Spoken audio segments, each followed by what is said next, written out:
as always. I have fixed it, but it's on a different event, so now I don't know whether anybody's in it. So it should be popping up on people's feeds right now. Here we go.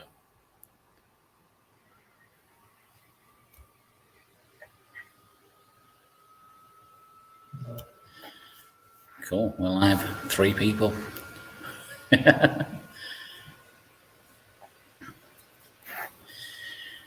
Right. Good afternoon, then, guys. So this is the first session that we are doing from Discovery Agency. Over the next couple of months, there will be various live streams going out talking about most aspects of digital marketing, whether it be marketing in general, whether it be SEO, PPC, paid media, social media, development, so on and so forth.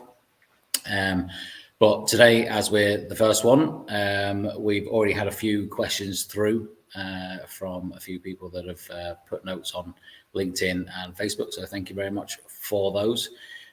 So yeah, I will crack on with those few questions that have been given so far. And if you have any other questions, leave them in the comments below. In theory, if all this is working properly, then they will pop up on the screen here and I will do my best to answer them. So without any further ado then, so the first question we had was, how do I prioritize investment in digital marketing and where is the biggest payback?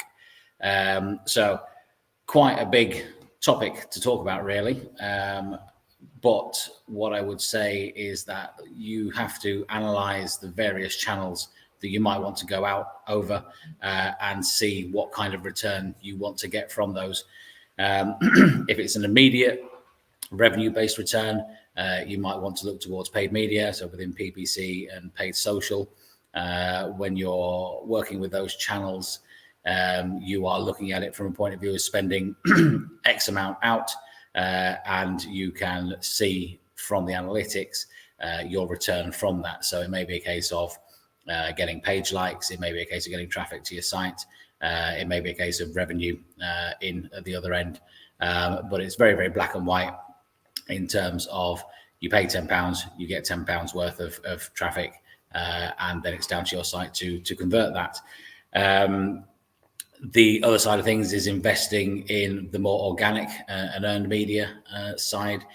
So looking at SEO, PR, and some of the organic social media stuff. And when you think about that, you are looking at it from an investment perspective. So you would put money in at the front, whether that be retained work with your agency, or whether it's a case of getting content created for you to post out, or indeed your own time investment to be able to write something to post out.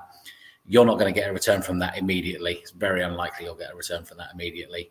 The whole reason that you do that kind of marketing, SEO and social media, is to create further brand awareness and to create more content equity for the search bots to have a look at and get you better ranked in the SERPs. Where this becomes a bigger part of your strategy is that, unlike with paid media, when you switch it off, your return stops. When you do SEO or organic social, you might pay for that for 6 months of the year. Get to a point where you're through that 6 months and you don't have the cash flow ready for it, or anything along those lines. But that work will carry on having an effect on the traffic to the site. So again, to your social media, you've bought, you've paid for your content, you've put that live, and you've built your brand and followers on social media. With the SERPs, it's much in the same way. So you've created content, you've put that onto your website, you've got some links back to your site because of what you've been posting. Google and Bing, the other search engines, will be able to see that and continue looking at that over the course of long after you've stopped doing that activity. So there's a much bigger investment in it from that perspective. What we would say, though, is that don't treat it like something that you can do for 3 months and then reap the benefits for the last 9 months of the year. It doesn't work like that. While you will have some equity in that once you've finished your relationship with the agency or doing it yourself, the return will tail off over time.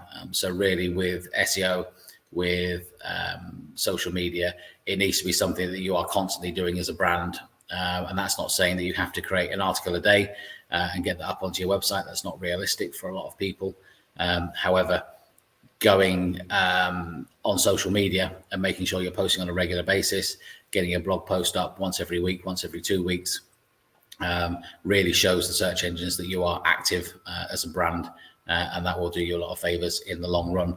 So short-term gain, paid media; long-term gains, earned media is the short and long of that question. So moving on, one of the other questions we had was, how do I measure success? So yes, again, another big question. Different for every business, and it's very much dependent on the kind of goals that you've got set from the activity that you want to do. So obviously something like an e-commerce brand, I imagine that your goal would be revenue based. So the whole reason you're doing marketing is to spread the word, get more people to your site, get more people to convert, and get more revenue in your pocket, and hopefully profitability from that side of things. Very, very straightforward to track in most instances. Google Analytics will be able to show you from attribution modeling which channels are having an effect on your revenue streams, and they'll not only be able to show you the traffic and what channels they're coming in from, but also any campaigns you've got running, whether people are reaching your checkout at all, and if those people are reaching your checkout and converting, it'll show you the revenue stream in that as well. The flip side of that, if you're not a revenue-based or an e-commerce based company, you'll be looking at one or two things: either creating leads, in which case analytics will do very much the same thing as it does for e-commerce. You can see your traffic in, you set up your goals within analytics, which is either an M-based URL, like a thank you page, or an event based.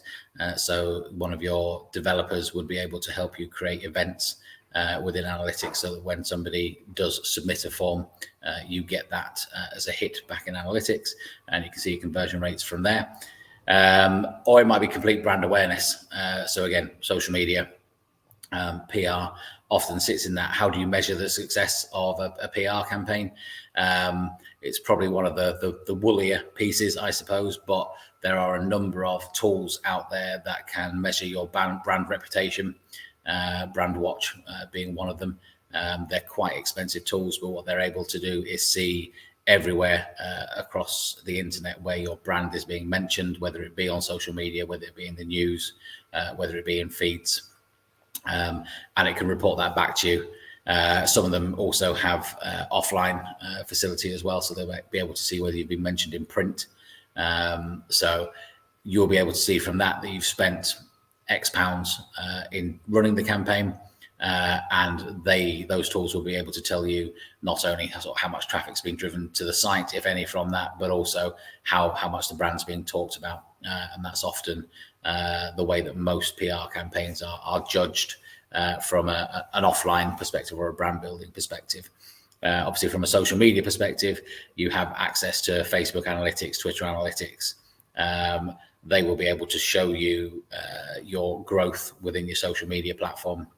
So how many more followers you've got, how many people are engaged with the posts that you're putting out, and the kind of engagement that you have with those, whether they be a click through to the site, whether they be just a simple like or a follow for the page. So many different ways of measuring success, but the key thing to measuring success is understanding what success is to you as a brand. So have a think about that, and then work out which platform is the best to get your analytics data from to show you that.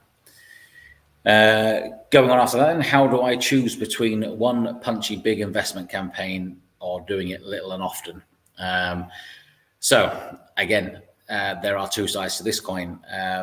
If your goal is tied into a time-based element, such as an event that's happening at a certain point in the year or a certain day in the month, or if you're running a sale or something along those lines where you've got a defined end date, then potentially doing something big and punchy is the right direction for that. It allows you to put a bigger sum of money behind one campaign and hitting as many areas as you possibly can do from that perspective. So you might look towards doing a singular set of campaigns within paid social media to get you out on Facebook, Instagram, Twitter, LinkedIn, so on and so forth. You might look to invest in a TV ad. If you've got a really big event coming up and you want to get a lot of eyeballs on it, there's a lot of stuff that you can do these days to target households. And there's a lot of different data that can be collected on the type of people that you can target through television. Now it's not quite the same as 20 years ago where you had an advert, it went out to millions of people on ITV and you paid for the slot. It doesn't work like that anymore. It's far more targeted to the point where it's actually more targeted than PPC can be. So really, really good asset to have from that perspective. Or you might want to go out to the papers. If you've got a particularly big campaign and you want to take out ads in one of the broadsheets or the red tops, then paying for that and having a full display in those assets can be good for you. You usually get some sort of tie into the online version of the paper as well, whether it be banner advertising or something else. So you get a lot of hit from that, but they are very, very expensive mediums, generally speaking.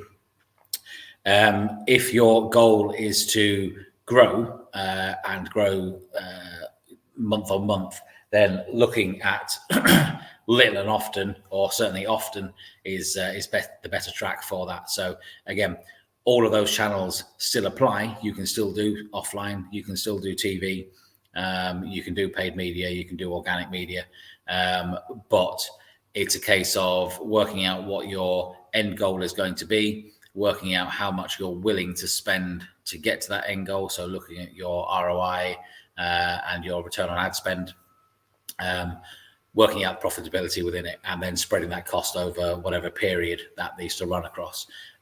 So we often work with a lot of our clients to say, we know what revenue they need to hit by the end of the month. We know what they're willing to spend to get there. So we have a conversion rate that we need to get close to. And we will create our campaigns for our clients based on that, knowing that they'll have a certain reach, that they'll have a certain click-through rate, that they'll have a certain conversion rate. So we monitor that for the clients to make sure that we are getting the best bang for their buck, really, across the month, but also understanding that there are new campaigns to be done the next week, the next month, and into next year. You know, we have campaigns that run all year long with some clients, and then we have those shorter term campaigns for the end of season sales and so on and so forth. So it's making sure that you have an understanding, and your agency, if you work with one, has an understanding of what the end goal needs to be, how much you want to spend to get there, and the best strategy to get there for you. So it's a good conversation to have with them. Last question I've got here is, would you recommend video marketing from a brand perspective? Well, yes, obviously we're doing one now. We have spoken to a number of clients about doing video assets. They can be from the very simple Q&A sessions like this one is here, which works to get our brand out, answer any questions, and show that we hopefully are an authority within our space. It could be a television advert, which will go out to not only, I guess, TV, but you could also use on YouTube and Vimeo if you wanted to, advertising on those platforms. And sort of beyond that, going to do more informational stuff. So those videos could be used not only externally for your peers and the industry in general, but also be used internally as well. So when you do a session, you might want to record it for your wider team. Certainly if you have a high employee count at the business, then you can sort of go onto there, really explain what it is that you're doing as a role, why it's important to the company, why it's important to them, and it's far more digestible for them to take in as a video than an email or a memo, whatever. So yes, definitely do video marketing. It doesn't have to be a full-blown 4K ready video done by a massive production team. It can be very simply done by your phone with a television in the background and making the most of what you have. Okay, so comment that's sweetly come in. Hi, Andy. Should I be worried about Google's announcement about the death of Universal Analytics? It depends how tied to Universal Analytics you are, really. I think at this stage, you need to be aware of both and ideally have both running. For those that don't know, Universal Analytics has been announced that it's going to stop being supported from July 2023. Google Analytics 4 will be taking over from that. It's been a while coming now, and is quite different when you go first log in. I think that you need to spend some time really having a look around in there to see where your data points are between where you know they are in Universal Analytics and where they're now found in GA4. The whole way that GA4 reports is based on events now rather than the whole session tracking that we're used to with Universal. So there's a ton of YouTube videos out there on how to set up your events to be run through GA4. But what I would say is, yes, now is the time to basically ensure that you can get the data that you're currently getting in Universal, and that can still be found in your GA4 profile. Usually it will involve you getting some events set up running through Tag Manager to make sure that you can find all the data that you want to find. So don't get worried about it just yet, but definitely have your eye on things, and yeah, start making the move over if you can. So that's all the questions that we've got through so far. We'll keep an eye out on any more comments that sort of come through over the next 10 minutes or so. I guess from our perspective, I'll have a quick chat about the different channels that we talk about generally through digital marketing. I'm very conscious there'll be a few people on here that are brand new to what digital marketing is, not necessarily been working with agencies for a while. So we offer SEO, PPC, social media, development, PR, and TV are pretty much the main set of channels that you want to be looking at. And they all offer very different aspects towards your digital marketing strategy. There isn't anything to say that you have to do them all. Everything should be individual to your own business, and every single one of them has a different role to play in what would be your digital strategy.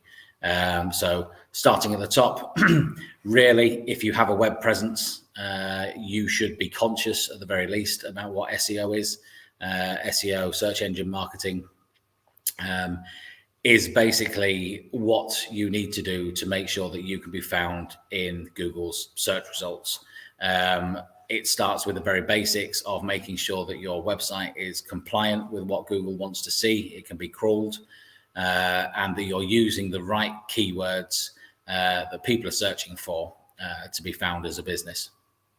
Now, that sounds like it's incredibly simple. It's a lot more technical than that, making sure that your title tags and meta descriptions are all up to date, making sure that your flows of your web pages are correct, in that you should have a H1 tag sat at the top, maybe a couple of H2s throughout the page, and everything is properly structured throughout. And making sure that the semantics of the site are right as well. So when I say that, it used to be, again, going back sort of 10, 15, 20 years, that you could have as many keywords as you wanted to be found for in your web page, and Google would just be like, yeah, okay, we like that, we'll rank you. It's almost the complete opposite these days. You do need to have a good amount of content within your website, but it has to be good content. It has to be readable content. And the way that content is structured and written should be how your end user would want to be reading that. So if you are a nice, friendly brand, you want to have your tone of voice friendly. People can converse with you, and it's very much like a conversation. If you're very much a corporate brand and you want to come across as though you are market leader, you are straight-laced and serious to a degree, then that's how your content should be written. It should be factual. It shouldn't be laughy and jokey, because that's not what people want to see when they visit your site. So just be conscious of the way that your content is written.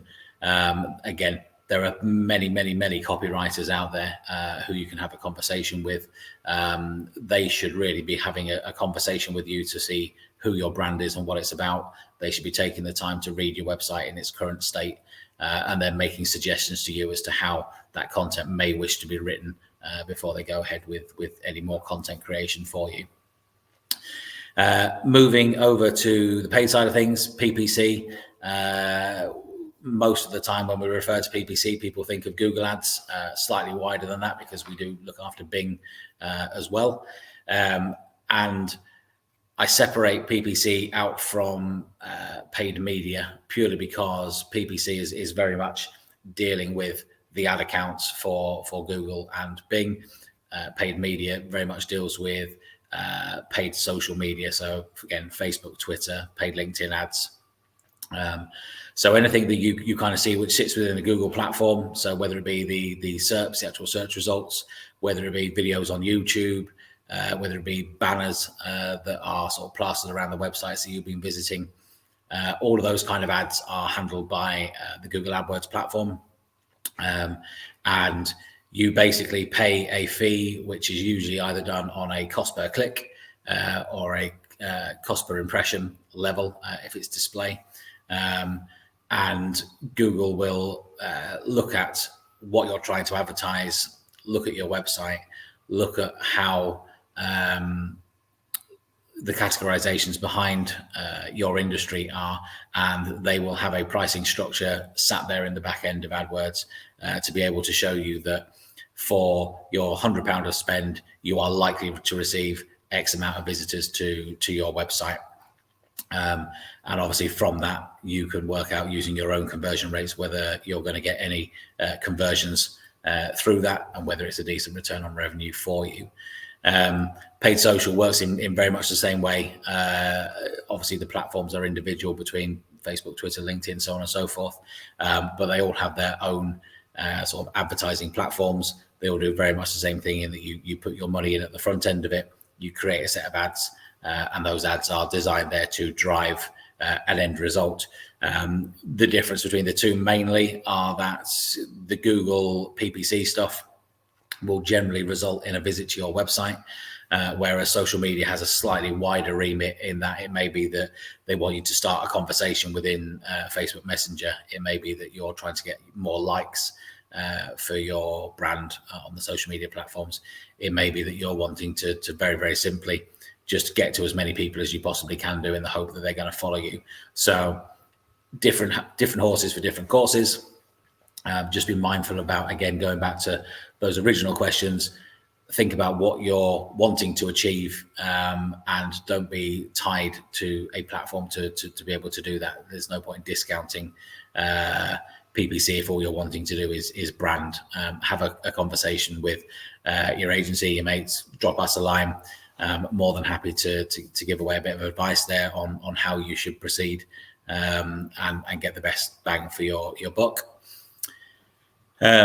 Looking at development, strictly speaking, it's not usually sold as a digital marketing service as such, but it does form part of that.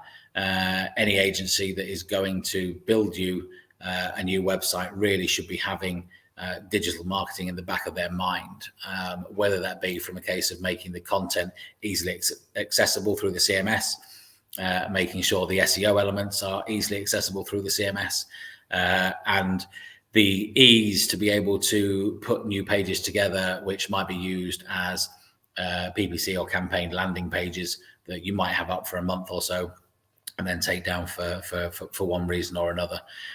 So if you are looking for a new website, if you are looking to make changes to your current website, have those conversations with the person who is doing that development for you.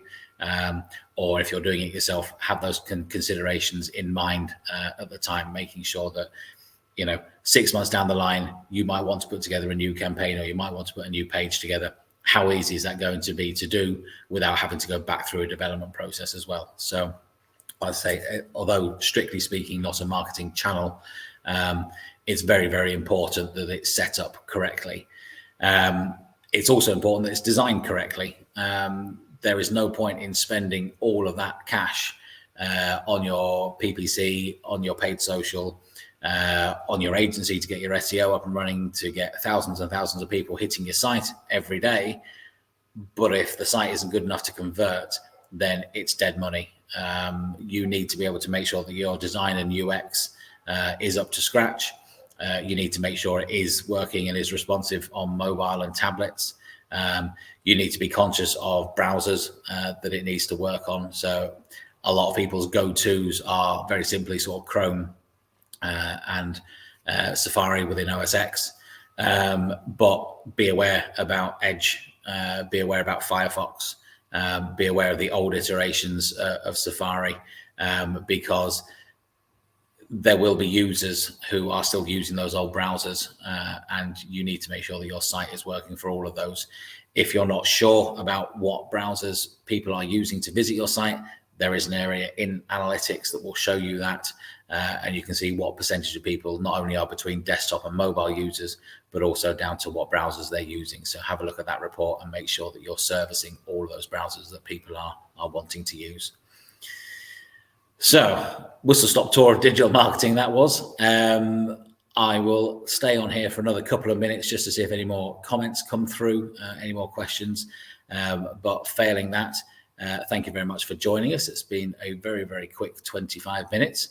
But we will put something out on LinkedIn for the next event happening in April, and hopeful to see you all then soon. So, thank you very much.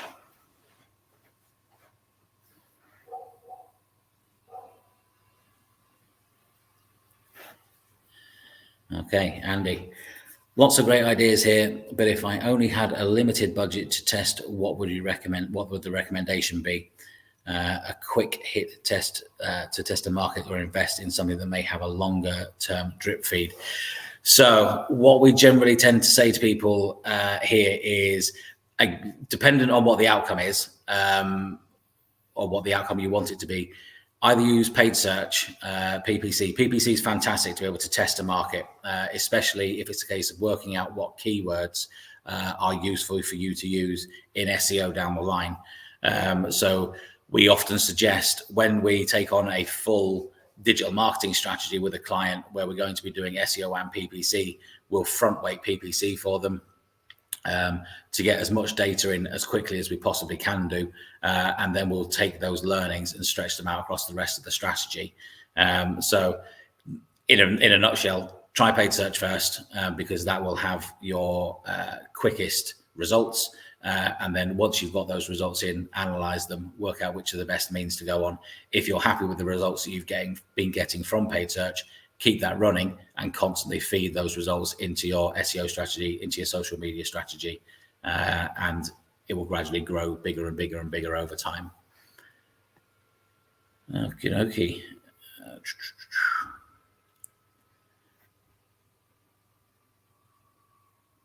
Grand. I think a couple of other comments on there just saying that I'm really natural behind the camera. Don't know how I feel about that, but I was a little bit worried about having to fill half an hour of just jabbering away, but good to see that a few people there have found it insightful. If you've got any questions that you want answered, leave them in the comments. We'll continue to leave them in the comments, and we'll drop you a message back on LinkedIn or via email. And I obviously wouldn't be doing my job to say that if you do need any digital marketing help in the future, please consider us.